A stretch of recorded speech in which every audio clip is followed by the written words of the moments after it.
امریکی صدر Donald Trump نے مشرق وسطیٰ میں قیام امن کے لیے اپنا منصوبہ پیش کر دیا، جس میں یروشلم کو اسرائیل کا غیر منعقد دارالحکومت رکھنے کا عہد شامل ہے۔ اس کے پیش کردہ اس منصوبے کا طویل عرصے سے انتظار کیا جا رہا تھا۔ مشرق وسطیٰ کے لیے صدر ٹرمپ کے امن منصوبے میں فلسطینی ریاست کے قیام کی بات کی گئی، مگر ساتھ ہی اسرائیلی نو آبادیوں کو تسلیم کرنے کا اشارہ بھی دیا گیا۔ صدر ٹرمپ نے اپنے منصوبے کو حقیقت پسندانہ دو ریاستی حل قرار دیتے ہوئے کہا ہے کہ اسرائیلیوں یا فلسطینیوں کو اپنے گھر سے بے دخل نہیں کیا جائے گا۔ وائٹ ہاؤس میں اسرائیلی وزیر اعظم نیتن یاہو کے شانہ بشانہ کھڑے ہو کر صدر ٹرمپ نے کہا ہے کہ ہو سکتا ہے کہ ان کا پیش کردہ منصوبہ فلسطینیوں کے لیے آخری موقع ہو۔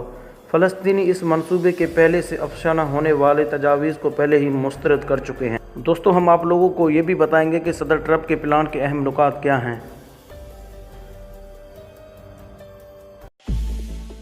جن علاقوں کو صدر ٹرمپ نے اسرائیلی علاقہ تسلیم کیا ہے، ان میں امریکہ اسرائیل کی مکمل خود مختاری تسلیم کرے گا۔ اس پلان میں صدر ٹرمپ نے ایک مجوزہ نقشہ بھی پیش کیا ہے اور اس کے بارے میں صدر ٹرمپ نے کہا ہے کہ اس میں اسرائیلی علاقے سمجھوتوں کی نشاندہی کی گئی ہے۔ صدر ٹرمپ کا کہنا ہے کہ ان کے پلان سے فلسطینی علاقہ دگنا ہو جائے گا اور مشرقی یروشلم دارالحکومت بن جائے گا، جہاں امریکہ اپنا سفارت خانہ کھولے گا۔ فلسطینیوں کا کہنا ہے کہ اس پلان کے تحت انہیں تاریخی طور پر فلسطینی علاقوں کا صرف 15% دیا گیا ہے۔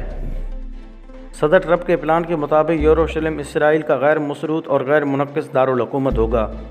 اسرائیلی اور فلسطینیوں دونوں ہی اس شہر کے دعوے دار ہیں اور یہاں بہت سارے مقدس مقامات ہیں۔ فلسطینیوں کا اصرار ہے کہ مشرقی یروشلم، جس پر اسرائیل نے 1967 کی عرب اسرائیل جنگ میں قبضہ کیا تھا، یہی ان کے مستقبل کی ریاست کا دارالحکومت ہوگا۔ صدر ٹرمپ کا کہنا ہے کہ اس پلان کے تحت فلسطینیوں کے پاس ایک موقع ہے کہ وہ مستقبل میں اپنی ایک آزاد ریاست قائم کر لیں، تاہم اس حوالے سے انہوں نے زیادہ تفصیلات نہیں دیے۔ صدر ٹرمپ کا کہنا ہے کہ اس پلان کے تحت کسی فلسطینی یا اسرائیل کو اپنے گھروں سے بے دخل نہیں کیا جائے گا۔ یہ اس بات کی طرف اشارہ ہے کہ عالمی قوانین کے تحت غیر قانونی مانی جانے والی اسرائیل کی تعمیر کردہ مغربی کنارے پر یہودی بستیوں کو ختم نہیں کیا جائے گا۔ اسرائیل اردن کے بادشاہ کے ساتھ مل کر اس بات کو یقینی بنائے گا کہ یروشلم کے مقدس ترین مقام، جسے یہودی ٹیمپل ماؤنٹ کہتے ہیں، اور مسلمان الحرم شریف، ان مقامات کی موجودہ نظام برقرار رہے گا۔ اس وقت اردن وہ مذہبی ٹرسٹ چلاتا ہے جو ان مقامات کی دیکھ بھال کرتا ہے۔ جن علاقوں کو صدر ٹرمپ نے فلسطینیوں کے مختص کیا ہے، وہ آئندہ 4 سال آمد و رفت کے لیے کھلے رہیں گے اور وہاں کوئی تعمیراتی کام نہیں کیا جائے گا۔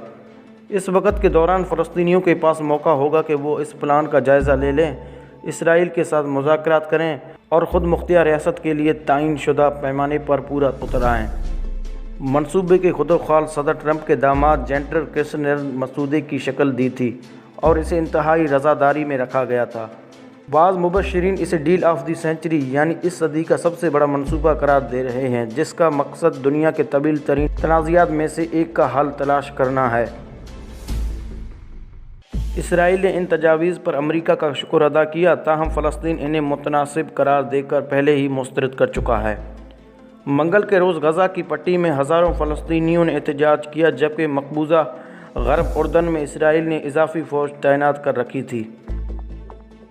پیر کو واشنگٹن میں صدر ٹرمپ سے مذاکرات کے بعد اسرائیلی وزیر اعظم نیتن یاہو نے انہیں سراہتے ہوئے انہیں وائٹ ہاؤس میں اسرائیل کا بہترین دوست قرار دیا تھا۔ انہوں نے کہا تھا کہ منصوبہ اس صدی کا ایسا موقع ہے جسے ہم ضائع نہیں کریں گے۔ اسرائیلی حکام کا کہنا ہے کہ نیتن یاہو بدھ کے روز یعنی آج کے دن ماسکو جائیں گے، جہاں وہ روسی صدر سے ان تجاویز پر بات کریں گے۔ اسرائیلی حزب اختلاف کے رہنما نے پیر کے روز صدر ٹرمپ سے ملاقات کی تھی، اس منصوبے کو ایک اہم اور تاریخی سنگ میل قرار دیا تھا۔ فلسطینی رہنماؤں نے یہ کہہ کر منصوبے کو پہلے ہی سے مسترد کر دیا تھا، یہ غرب اردن پر اسرائیلی حکومت کو مستقبل طور پر مسلط کرنے کے مترادف ہے۔ اتوار کو جاری کیے گئے بیان میں فلسطینی وزارت خارجہ نے کہا تھا کہ امریکی انتظامیہ کو ایک بھی ایسا فلسطینی نہیں ملے گا جو اس منصوبے کی حمایت کرے۔ ٹرمپ کا منصوبہ فلسطینی جدوجہد کو ختم کرنے کی اس صدی کی سب سے بڑی سازش ہے۔ فلسطینی انتظامیہ کے صدر محمود عباس نے منگل کو رات گئے فلسطینی قیادت کا اجلاس طلب کیا تھا۔ فلسطینیوں نے ٹرمپ انتظامیہ کے ساتھ دسمبر سن 2017 میں اس وقت رابطہ ختم کر لیے تھے جب صدر ٹرمپ نے یروشلم کو اسرائیل کا دارالحکومت تسلیم کرتے ہوئے تل ابیب سے اپنا سفارت خانہ وہاں منتقل کرانے کا اعلان کیا تھا۔